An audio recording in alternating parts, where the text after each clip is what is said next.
নমস্কাৰ বন্ধুসকল, মই কমল দাসে এটি নতুন ভিডিঅ'ৰ সৈতে পুনৰবাৰ আপোনালোকক সকলোকে স্বাগতম জনাই আজিৰ ভিডিঅ'টি আৰম্ভ কৰিব লৈছোঁ। আজি বনাব ওলাইছোঁ জলফাই আচাৰ। আহকচোন জলফাই আচাৰ কেনেকৈ বহুত দিনলৈ বেয়া নোহোৱাকৈ বনাব পাৰি এবাৰ চাওঁ ভিডিঅ'টো। ভিডিঅ'টো চাই ভাল পালে লাইক, কমেণ্ট, শ্বেয়াৰ, ছাবস্ক্ৰাইব কৰিব নাপাহৰিব। লগতে বেল আইকনটো দবাই দিব, আহিবলগীয়া নতুন নতুন ভিডিঅ' পাব। ফেচবুক পেজত চালে পেজটো ফ'ল' কৰি দিব। এতিয়া ভিডিঅ'টো আৰম্ভ কৰোঁ। নমস্কাৰ বন্ধুসকল, কেনে খবৰ আপোনালোকৰ? আশা কৰোঁ ভালে আছে, লগতে ময়ো ভালে আছোঁ। আজি বনাব ওলাইছোঁ জলফাই আচাৰ। আহকচোন জলফাই আচাৰ বছৰ বছৰ ধৰি কেনেকৈ বেয়া নহয় এবাৰ চাওঁ এবাৰ কি লাগে।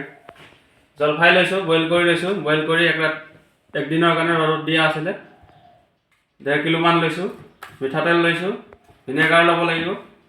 সৰিয়হ লৈছোঁ, বগা সৰিয়হ, ক'লা সৰিয়হ 150 গ্ৰামমান লৈছোঁ। হালধি লৈছোঁ, নিমখ লৈছোঁ, গোটা মছলা লৈছোঁ, জিৰা, চফ লৈছোঁ, পাঁচফোৰণ লাগিব, শুকান জলকীয়া লৈছোঁ, জলকীয়া পাউডাৰ, ধনিয়া পাউডাৰ লৈছোঁ, কেঁচা জলকীয়া লৈছোঁ লোকেল। ভিডিঅ'টো চাই ভাল পালে লাইক, ছাবস্ক্ৰাইব কৰি দিব, লগতে কমেণ্ট কৰি জনাব কেনেকুৱা লাগিছে ভিডিঅ'টো। প্ৰথমে জলফাইকেইটা বইল কৰি ল'ম, হাফ বইল। 1.5 কিলোমান জলফাই লৈছিলোঁ, ধুই ল'লোঁ। ধুই লৈ এতিয়া কুকাৰটোত দি দিয়া হ'ল। হাফ বইল কৰি ল'ম। পানী দিছোঁ, ফুল বৰাবৰ দিছোঁ জলফাই সমানে পানী দি। এতিয়া গেছটো অন কৰি দিলোঁ। গেছটো অন কৰাৰ পিছত নিমখ দি দিছোঁ। 4 চামুচ নিমখ দিছোঁ। নিমখ দি বইল কৰি লোৱা হ'ব, তেতিয়া নিমখখিনি জলফাইত সোমাই যাব। এতিয়া ঢাকন লগাই দিছোঁ। প্লেট এখন ওপৰত লগাই দিছোঁ। চিটি নামাৰোঁ, এনেকৈ বইল কৰিম 8-10 মিনিটমান। এতিয়া মিডিয়াম বইল হ'ব দিম, এনেকুৱা মিডিয়াম হ'ব লাগে, বেছি সিজাই দিব নালাগে। এতিয়া গেছটো বন্ধ কৰি দিলোঁ। বন্ধ কৰি উলিয়াই লোৱা হ'ব ফুটা থকা গামলা এটাত। গোটেইখিনি জলফাই উলিয়াই লোৱা হ'ল ধুনীয়াকৈ। এতিয়া পানীখিনি যোৱাৰ পিছত জলফাইকেইটা কাটি লোৱা হ'ব। এতিয়া টিপি চাইছোঁ, এটা ধুনীয়াকৈ নৰম হৈছে। এতিয়া কাটি ল'ম। এই ধৰণে কাটিব লাগে, দীঘল দীঘলকৈ। সৰু সৰুকৈ বনাব পাৰে, কাটি গুটিটো উলিয়াই। এনেকৈ বনালে বেছি ভাল হয়, বহুত দিনলৈ বেয়া নহয়, বছৰ বছৰ ধৰি খাব পাৰে এই ধৰণে বনাই। এতিয়া গোটেইখিনি এনেকৈ কাটি ল'ম দীঘল দীঘলকৈ, যাতে মছলা ভিতৰত সোমাই যায়। এই ধৰণে কাটিলে মানে। এতিয়া হালধি 2 চামুচ দিছোঁ। 2 চামুচ দি ধুনীয়াকৈ মিলাই লোৱা হ'ব জলফাইকেইটাত।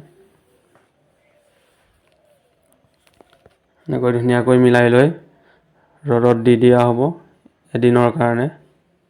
এতিয়া জলকীয়া কেইটামান লৈছোঁ, ধুই লৈছিলোঁ জলকীয়াকেইটাও ৰ'দত দি দিলোঁ একেলগে। এদিনৰ কাৰণে ৰ'দত ৰাখি দিছোঁ। এনেকৈ এদিনৰ পিছত ৰাতি জলফাই বনাই লোৱা হ'ব। এতিয়া মছলাখিনি বনাই ল'ম, ভাজি লোৱা হ'ব। পাঁচফোৰণ আছে, চফ আছে, জিৰা আছে, ধুনীয়াকৈ ভাজি ল'ম। অলপ সময় ভাজাৰ পিছত সৰিয়হকেইটা দি দিয়া হ'ব। এতিয়া বগা সৰিয়হ আৰু ক'লা সৰিয়হ লোৱা হৈছে 50-50 গ্ৰাম। মিক্স কৰি দি একেলগে ভাজি লোৱা হ'ব। অলপ সময় ভাজাৰ পিছত আকৌ জলকীয়া, শুকান জলকীয়া লৈছোঁ অলপ, শুকান জলকীয়াকেইটাও ভাজি লোৱা হ'ব। এতিয়া ৰঙা হ'ব দিম ভালদৰে। ৰঙা হোৱাৰ পিছত উলিয়াই লোৱা হ'ব গোটেইকেইটা মছলাখিনি। এতিয়া ৰঙা হৈছে, বন্ধ কৰি দিলোঁ গেছটো। এতিয়া বাতি এটাত উলিয়াই ল'ম। এতিয়া বাকী নিমখ ভাজি লোৱা হ'ব। নিমখ 4 চামুচমান ভাজি ল'ম। ভাজি ল'লে বহুত দিনলৈ বেয়া নহয় আচাৰত, নিমখ ভাজা নিমখ দিলে। এনেকৈ অলপ সময় ভাজি ল'লোঁ। ভাজি লৈ 4-5 মিনিটমান ভাজি লৈ ৰাখি দিলোঁ।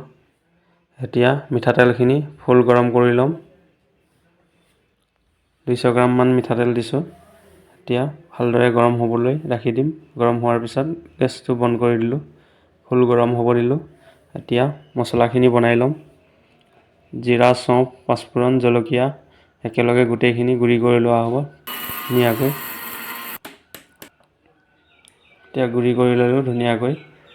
এতিয়া বাতি এটাত উলিয়াই লোৱা হ'ব।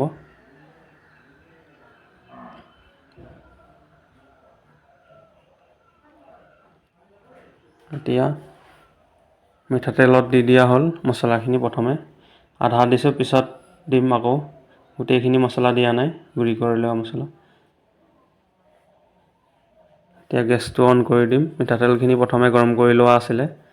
এতিয়া দিছোঁ ধনিয়া আৰু জলকীয়া গুড়ি, হালধি দি বেটাৰখিনি মিলাই ল'ম। মছলাখিনি হালধি দিলোঁ 1 চামুচ। এতিয়া বাকী জলফাইখিনি গোটেইখিনি দি দিয়া হ'ব। ধুনীয়াকৈ শুকাই গৈছে। জলফাই এনেকুৱা হ'ব লাগে, বছৰ বছৰ ধৰি বেয়া নহয়, এই ধৰণে শুকাই আচাৰ বনালে। এতিয়া গোটেইখিনি মিক্স কৰি ল'ম।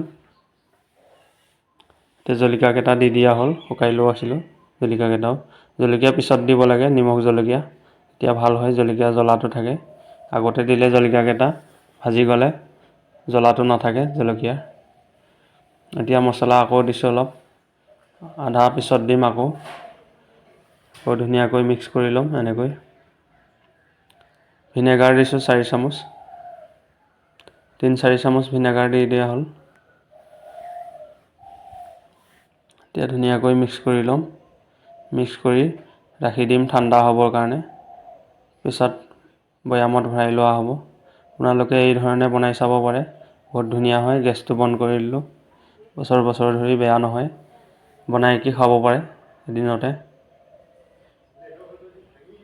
এতিয়া ৰাখি দিলোঁ, 1-2 ঘণ্টাৰ কাৰণে ৰাখি দিছিলোঁ। ঠাণ্ডা হোৱাৰ পিছত মছলা অলপ থোৱা আছিলে, গোটা মছলা মেচিনত গুড়ি কৰি লোৱা, মিক্স কৰি দিলোঁ। মিক্স কৰি গোটেইখিনি ঠাণ্ডা হ'ল। এতিয়া বৈয়ামটোত ভৰাই ল'লোঁ ধুনীয়াকৈ।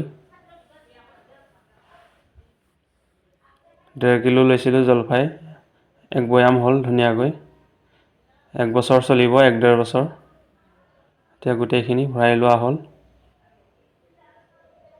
এতিয়া দেখাই আছোঁ আপোনালোকক কেনেকুৱা হৈছে। জলদি খাব পাৰে এনেকৈ বনালে।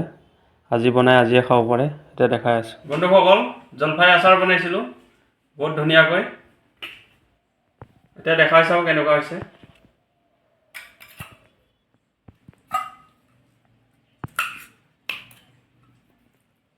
এনেকৈ বনাই চাব পাৰে, বহুত দিনলৈ বেয়া নহয়। অলপ খাই চাওঁ।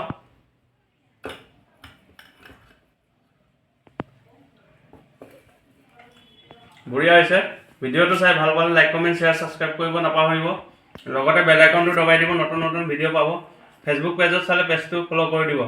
আজিলৈ আহিছোঁ, বাই বাই। নেক্সট ভিডিঅ'ত লগ পাম। ধন্যবাদ সকলোকে।